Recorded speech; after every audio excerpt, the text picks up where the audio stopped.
Chers étudiantes, bonjour.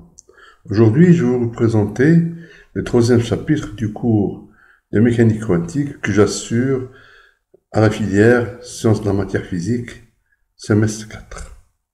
Alors, ce cours, il fait suite au cours que j'ai déjà assuré pendant le chapitre 1 en présentiel et le chapitre 2 que j'avais présenté sous forme de vidéo. Alors, avant de commencer ce cours-là, je vais faire un rappel des points pertinents qu'on avait décrits dans ces deux chapitres-là. Alors, donc, dans le premier chapitre, on avait dit que Albert Einstein puis Max Planck, pour expliquer le rayonnement du corps noir et pour expliquer l'effet photoélectrique, ils avaient considéré que la lumière, le rayonnement, était composé de petits grains de lumière. Ces petits grains de lumière sont des petits corpuscules qui vont avoir une énergie E est égale à H bar oméga et une quantité de mouvement ou bien une impulsion P est égale à H bar K. D'accord? C'est-à-dire qu'ils ont E et P étant des grandeurs corpusculaires qu'ils ont écrit en fonction des grandeurs ondulatoires. Donc, ça, c'était dans le chapitre 1. Alors maintenant, dans le chapitre 2, le point pertinent dont on avait parlé, c'est quand Louis de Broglie a associé à chaque particule une onde de longueur d'onde qui est égale à lambda, égale à H sur mv. Ainsi, il a dit que toute particule peut être décrite par une onde, d'accord, de longueur d'onde lambda, et cette longueur d'onde-là, elle vaut H sur mv, d'accord? Et maintenant, dépendamment de la grandeur de la longueur d'onde, si la longueur d'onde est très petite devant les dimensions de la particule, on est en face d'un problème macroscopique, une étude classique suffit. Maintenant, lorsque la longueur d'onde est de l'ordre des dimensions de la particule, là, une étude quantique est nécessaire. Donc, qu'est-ce qu'ils ont fait? Il a donné ce principe de dualité entre corpuscules. D'accord? Il a dit que toute particule va avoir une énergie E qui est égale à H bar oméga et une impulsion P qui est égale à H bar K. D'accord? E et P sont des grandeurs corpusculaires. Oméga K, nu et lambda sont des grandeurs ondulatoires. D'accord? Alors, maintenant, donc, pour les systèmes macroscopiques, nous avons vu que la physique classique suffisait. Alors, cette physique classique considère qu'un objet est un point matériel parfaitement déterminé par la trajectoire, d'accord, dans l'espace-espace. C'est-à-dire qu'on a une physique déterministe. En résolvant les équations de Lagrange, on peut trouver avec précision l'évolution du point matériel dans l'espace-espace. L'espace-espace, c'est quoi? C'est l'impulsion en fonction de la position, d'accord? Ils sont régis par les équations de Lagrange. Maintenant, en mécanique quantique, ce n'est plus la même chose. En mécanique quantique, on ne peut plus parler de la notion de déterminisme. La notion de déterminisme, c'est-à-dire, on parle maintenant d'une probabilité de présence de la particule dans un volume d'espace. On ne peut plus parler de trajectoire. D'accord? Alors, pour comprendre ceci, prenez l'exemple de l'atome hydrogène. Dans son état fondamental, l'électron, il tourne autour du noyau, et l'électron, où est-ce qu'il va se trouver? Il va se trouver dans une orbitale 1s. D'accord? Cette orbitale 1s est décrite par une fonction d'onde, d'accord? Et le carré de cette fonction d'onde va nous donner la probabilité de présence de l'électron dans cette orbitale 1s. Donc, on va généraliser ceci. Alors, on va dire pour n'importe quelle particule, la probabilité est le module d'une fonction qui va représenter la particule. D'accord? Cette fonction doit contenir toutes les informations nécessaires concernant la particule. Les informations, c'est l'énergie et la longueur d'onde. D'accord? Cette fonction est solution d'une équation plus générale qui tient compte des effets quantiques, cette équation est appelée équation de Schrödinger. C'est ce qu'on va voir dans ce chapitre-là. On va détailler cette équation de Schrödinger pour une particule soumise à un potentiel V de x. D'accord? Et c'est ce potentiel-là qui va définir la particule. Par exemple, quand on parle de l'électron de l'atome d'hydrogène, il est relié à l'atome via le potentiel colombien au carré sur R. Si je parle maintenant des vibrations des atomes autour de leur position d'équilibre, ils sont soumis à une force de rappel qui est également Kx. D'accord? C'est-à-dire que le potentiel, il va être égal à 1 demi Kx2. Alors, on va définir maintenant c'est quoi la notion de fonction d'onde de la matière et son interprétation statistique.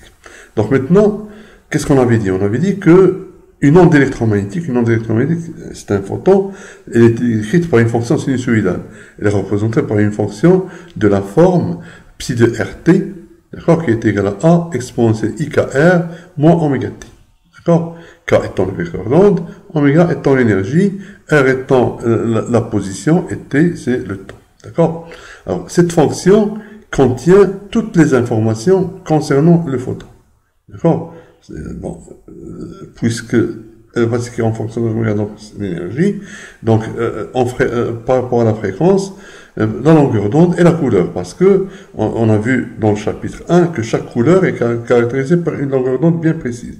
D'accord? Donc, maintenant, on va généraliser ceci pour toute particule. On va dire que, en tenant compte du concept de dualité, on va affirmer que l'état d'un système physique est bien décrit par une fonction psi de RT. D'accord? Donc, cette fonction-là, elle doit contenir toutes les informations sur la particule. Énergie, longueur d'onde, etc.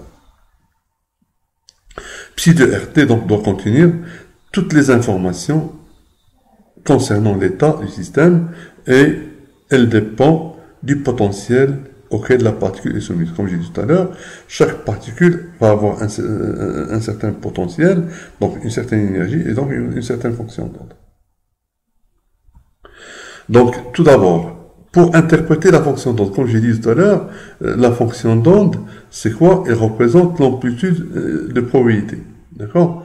C'est-à-dire ici, si la particule n'existe pas, si j'ai pas de particule, donc je n'ai pas de fonction d'onde. C'est-à-dire que la probabilité de trouver cette particule, elle est nulle, donc pas de particule. D'accord? Maintenant, le carré du module de la fonction d'onde représente la densité de probabilité de la particule, de présence au point R et à l'instant T. D'accord? Module de psi, donné par module de psi de RT au carré, qui est égal à psi de RT fois psi étoile de RT. D'accord? C'est le module au carré. Donc, si je vais écrire la même chose à une dimension, la fonction d'onde est psi de xt, et la densité de probabilité, sera donnée par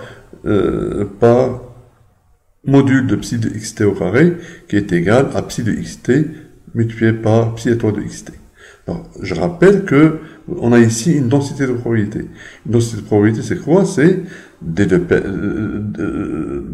la différentielle de la probabilité par rapport à l'élément de volume, quand je suis à 3 dimensions. D'accord? Donc, c'est-à-dire, c'est ça que je vais écrire ici. Je vais dire que dans ces conditions-là, la probabilité de localiser la particule à l'instant t, d'accord, dans un volume d taux, elle est donnée par dp de rt qui est égal à module de psi de rt fois d taux. D'accord? Module de psi de rt, c'est la densité de probabilité. Donc, ça revient en même de dire que d de p sur d taux, d'accord, c'est égal à quoi? C'est égal au module de psi de rt au carré, c'est la densité de probabilité. D'accord? Donc, ainsi, à une dimension, la probabilité de localiser la particule dans un point compris entre x et x plus dx, si je veux localiser la particule dans cette région d'espace, d'accord? Donc là, à une dimension que je vais avoir d de pxt, d'accord? C'est égal à quoi? C'est égal à la densité de probabilité à une dimension fois dx. D'accord? C'est-à-dire, si je veux trouver la probabilité de trouver la particule de ce point-là, d'un point A à un point B, ça va être l'intégrale de cette affaire-là. Donc, c'est ce que j'ai dit ici. Donc, à une dimension, la probabilité de trouver la particule à l'instant T, à la position comprise entre A et B, elle sera donnée par P de x compris entre A et B à l'instant T, donc c'est-à-dire que je dois intégrer entre A et B module de psi de R, xt au carré fois d de x. D'accord? Alors, nous, on sait que la particule, d'accord, se trouve dans l'espace entier. C'est-à-dire, ça c'est une probabilité certaine. D'accord? Donc là, comme nous sommes sûrs de trouver la particule dans tout l'espace, cette probabilité doit être égale à 1. C'est ce qu'on va appeler la probabilité certaine. Donc, qu'est-ce que ça veut dire ça? Ça veut dire que si au lieu d'intégrer de A à B, si j'intègre de moins l'infini à plus l'infini, je vais avoir ici, cette probabilité doit être égale à quoi? Je suis sûr de trouver la particule doit être égale à 1. Ceci a une dimension. C'est ce qu'on va appeler par la suite la condition de normalisation de psi de xt. La fonction d'onde est dite alors normée. Et nous, on va tout le temps travailler en mécanique quantique avec des fonctions d'onde qui sont normées. D'accord? Pourquoi? Parce que pour assurer le fait de trouver une probabilité qui est égale à 1 dans tout l'espace. Alors maintenant, condition sur la fonction d'onde psi de xt. D'accord? Ce qu'il faut, d'accord, il faut que le module au carré, il faut qu'il soit intégrable, d'accord, dans tout l'espace. C'est-à-dire que il faut que l'intégrale de moins l'infini à plus l'infini de psi de xt au carré d de x, elle doit être convergente. D'accord? C'est-à-dire, sans de moins l'infini à plus l'infini, module de psi de x, module au carré d de x doit être égal à un nombre fini. Je vais appeler i par la suite. On dit alors que psi de xt doit être à carré sommable ou encore à support compact. Qu'est-ce que ça veut dire ça? Ça veut dire que en mécanique quantique, on va utiliser rien que les fonctions d'onde à carré sommable et à support compact. En général, on va vérifier ça ce sont des fonctions qui vont avoir des valeurs finies à l'infini. D'accord? Donc maintenant, si psi de xt n'est pas normé, il faut la normaliser. Pourquoi pas? C'est pour être sûr de trouver la particule dans tout l'espace et avoir une probabilité qui est égale à 1. Donc, pour la normaliser, qu'est-ce qu'il faut? On va utiliser la technique suivante. On va dire psi de xt est une fonction à carré sommable, c'est-à-dire que somme de moins l'infini à plus l'infini, d'accord? Et c'est un nombre fini. Je pose c'est égal à i. Je suppose que i, au départ, il n'est pas égal à 1. Donc, il faut rendre cette intégrale finie. D'accord? Cette intégrale doit être égale à 1. Donc, qu'est-ce qu'on fait? Donc, qu'est-ce qu'on va faire? On va construire une fonction d'onde phi de xt telle que phi de xt soit normée. Alors, je pose phi de xt qui est égal à n, psi de xt, où n appartenant à est un nombre complexe. D'accord? Alors, je pars avec l'hypothèse que phi de xt est normé. Qu'est-ce que ça veut dire, phi de xt est normé? C'est-à-dire, si j'intègre moins l'infini à plus l'infini de phi de xt modulo carré d de x, il doit être égal à 1. C'est ça ce que veut dire normé. D'accord? Donc, c'est-à-dire ici, je vais avoir, si je remplace phi de xt par cette expression-là, ça va me donner quoi? Ça va me donner module de n au carré, sans de moins l'infini à plus l'infini, module de psi de xt modulo carré d de x. D'accord? Alors ça, j'ai supposé que c'est égal à i, donc ça va me donner ici module de n au carré fois i qui est égal à 1, c'est-à-dire que n va être égal à 1 sur racine de i. C'est ça la normalisation. D'accord? C'est-à-dire ici, puisque n c'est un nombre complexe, c'est-à-dire que n est égal à 1 sur racine de i exponentielle i θ, où θ est l'argument de n. D'accord? Donc ça, c'est-à-dire mon phi de xt, il va être égal à 1 sur racine de i, phi de x, exponentielle i θ, phi de xt, qui est bien normé cette fois-ci. Alors, le facteur exponentielle i θ, c'est un facteur de phase. D'accord? puisque nous, en mécanique quantique, les prévisions sont tout le temps en module au carré, c'est-à-dire que le module de exponentielle iθ est égal à 1. D'accord? Donc, les grandeurs étudiées, donc comme j'ai dit tout à l'heure, les grandeurs étudiées densité de probabilité de présence n'en dépendent pas. Si je calcule module de phi de xt module au carré, c'est égal à 1 sur i, module de psi de xt. Donc là, si phi de xt est égal à exponentielle iθ, phi de xt, et grand phi de xt, petit phi de xt et grand phi de xt vont représenter le même état. D'accord? Donc la fonction d'onde est toujours déterminée à un facteur de phase près. Alors nous, on va utiliser en général une détermination réelle de la constante, c'est-à-dire on va prendre θ est égal à 0 et est suffisante. Mais de toute façon, on va voir que en mécanique quantique, toutes les fonctions d'onde et tous les bras, tous les vecteurs d'onde, tous les vecteurs d'état sont définis tout le temps à un facteur de phase près. D'accord? Mais bon, en général, on va prendre θ est égal à 0, mais sinon, il faut, sinon, on peut avoir des problèmes où θ va être différent de 0, mais son module doit être égal à 1. Alors maintenant qu'on a fait ça, on va voir comment on peut trouver la fonction d'onde et l'énergie de la particule. Donc, ça a été formulé par l'équation de Schrödinger. Alors, c'est-à-dire, si je suppose maintenant que je connais l'état du système à un instant t0 initial, et je veux décrire l'évolution du système à un instant t ultérieur. D'accord? Alors, la fonction d'onde qui décrit toutes les propriétés du système doit être déterminée à un instant t0. D'accord? Et l'équation de Schrödinger, qu'est-ce qu'elle va faire? Elle va décrire l'évolution en fonction du temps et en fonction de l'espace de la fonction d'onde psi de rt. Et en même temps, elle va donner l'énergie de la particule.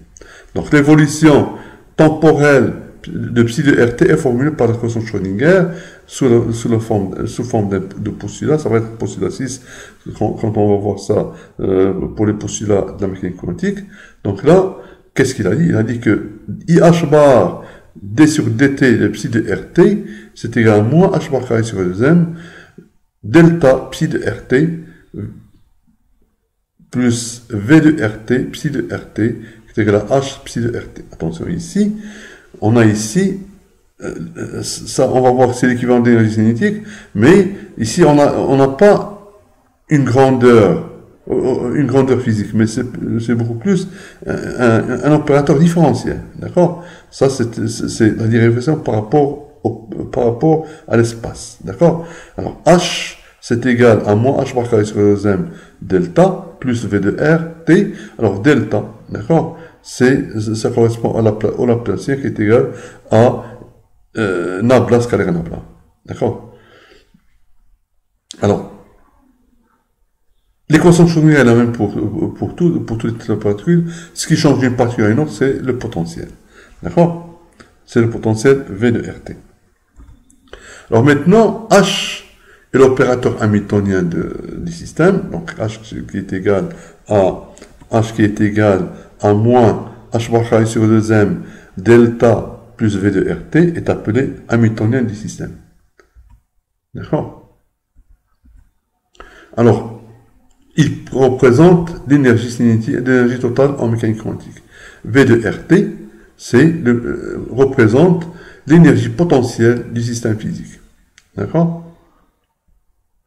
H, c'est égal à moins H bar carré sur 2m plus V de RT qui est égal à l'énergie totale, l'énergie totale c'est l'énergie cinétique plus l'énergie potentielle, l'énergie cinétique étant égale à P au carré sur 2m, d'accord? Et V de RT, c'est l'énergie potentielle. Alors, c'est-à-dire ici, j'ai P au carré sur 2m, c'est égal à quoi? Par identification, P au carré sur m, c'est égal à quoi? C'est égal à moins h par carré sur 2m delta.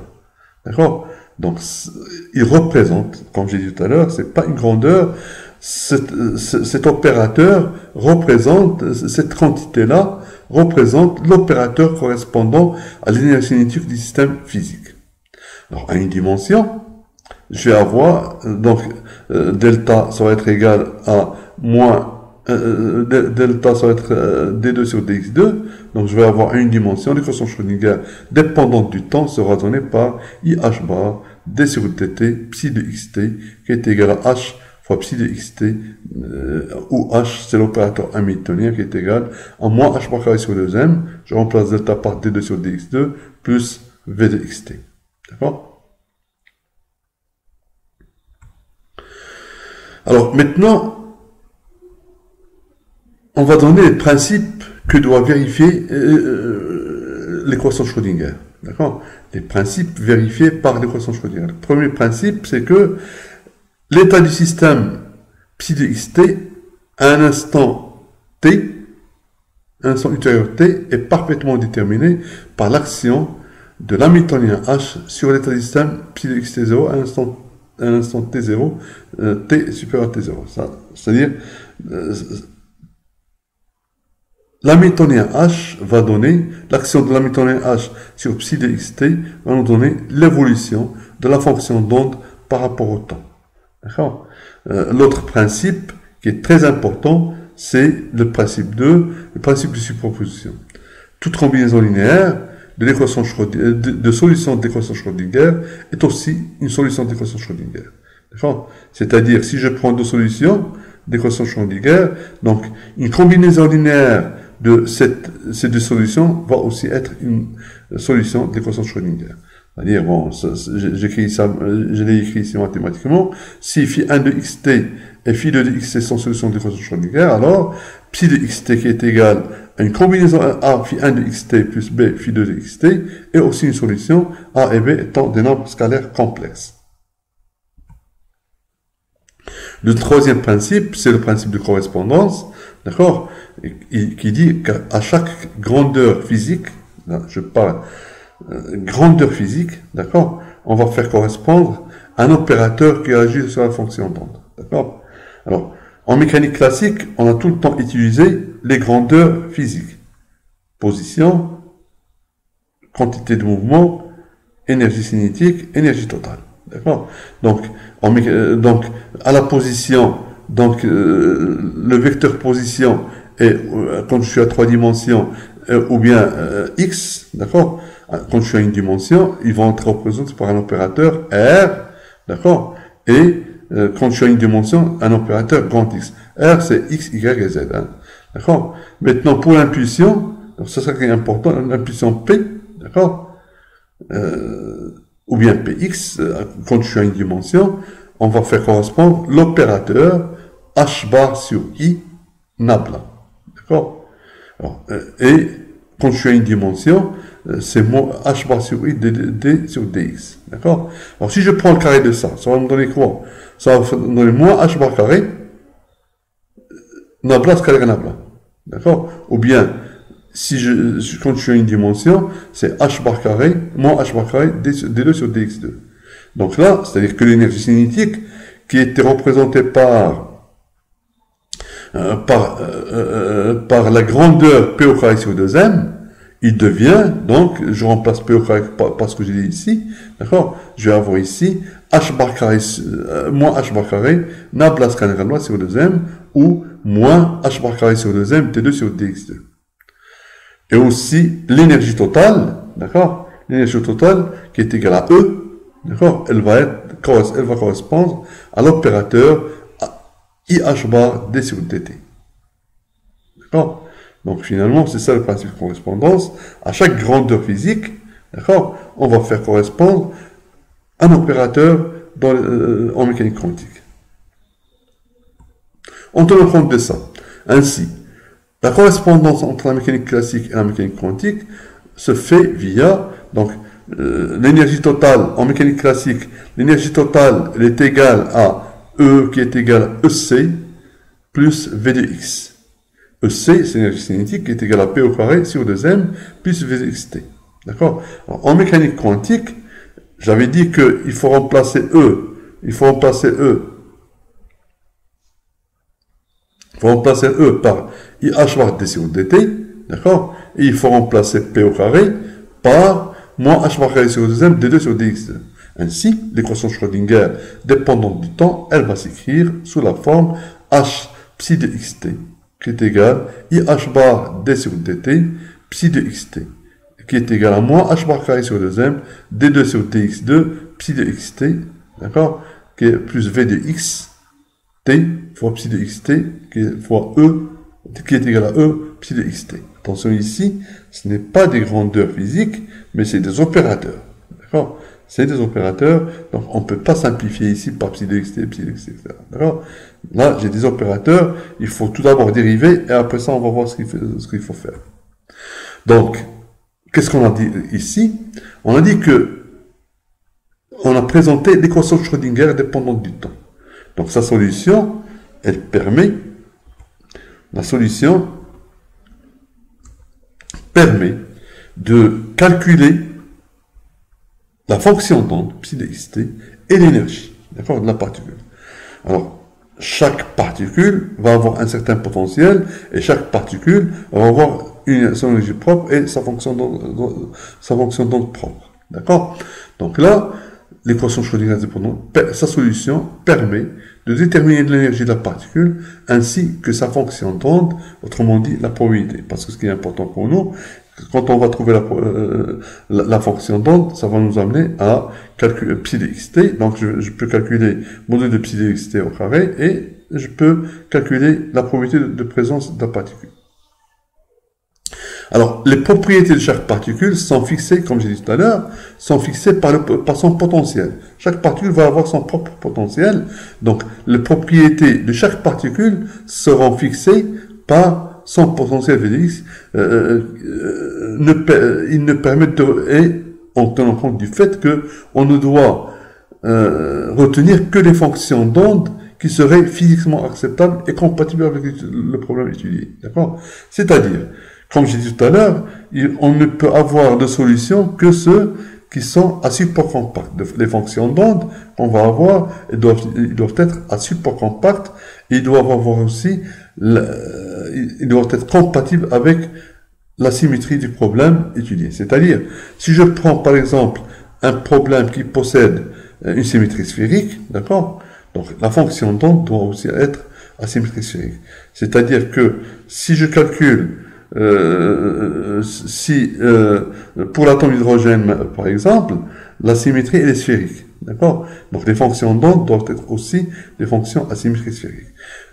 Aussi, l'oscillateur harmonique à 3 dimensions, la symétrie elle doit être aussi sphérique. Pourquoi? Parce que le potentiel, d'accord, il est un demi kx2, kr2, quand je suis à 3 dimensions.